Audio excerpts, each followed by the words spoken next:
ஸ்ரீ சாயி சத்குருவாணி சீரடி சாய்பாபாவின் அருள் வாக்கு 87. என் பக்தர்களின் வீட்டில் உணவு உடைக்கு குறைவிருக்காது.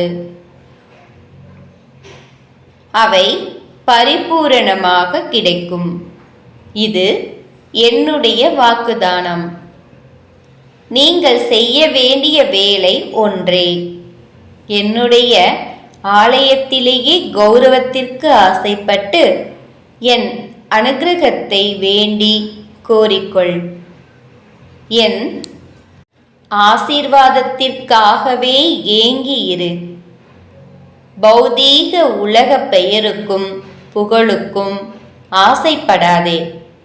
பௌதீக உலகத்தவரின் பாராட்டுக்காக ஏன் எதிர்பார்க்கிறாய்? உன் இஷ்ட தெய்வத்தின் இதயம் கரைந்து போகும்படி பார். உன் சரீரம் இறைவனின் கருணையால் வியர்வையை வர்சிக்கட்டும். உன் அன்பின் லட்சியம் இறைவனாகவே இருக்கட்டும்.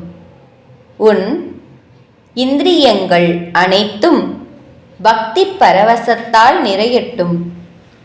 இந்திரிய விகாரங்கள் பக்தி கிரிகைகளாக மாற்றப்படட்டும். அப்போது மிகவும் ஆனந்தமாக இருக்கும் அல்லவா? எப்போதும் தெய்வ உபாசனை செய்து கொண்டிரு. மற்ற எதன் மீதும் மனதை போகவிடாதே. உன் மனம் என் நாமஸ்மரணையில் ஐக்கியமாகட்டும். மற்றவற்றை மறந்துவிடு. அப்போது மனம் எல்லா கோரிக்கைகளில் இருந்தும் விடுபட்டு பரமானந்தத்தில் மூழ்கியிருக்கும். மனம் சிந்தனைகளற்று பரிபூரணம் அடையும். சமாதானம் சாந்தி அடைந்த மனம் என்னை அடைந்ததாகவே கருதப்படும். அலைபாயும் மனம் என்னை எப்படி தரிசிக்க இயலும்? ஸ்திரமான மனம் உனக்கு இருந்தால் என் அனுக்கிரகம் உன்னுடையதாகும். என் வார்த்தைகளின் மீது நம்பிக்கை வை.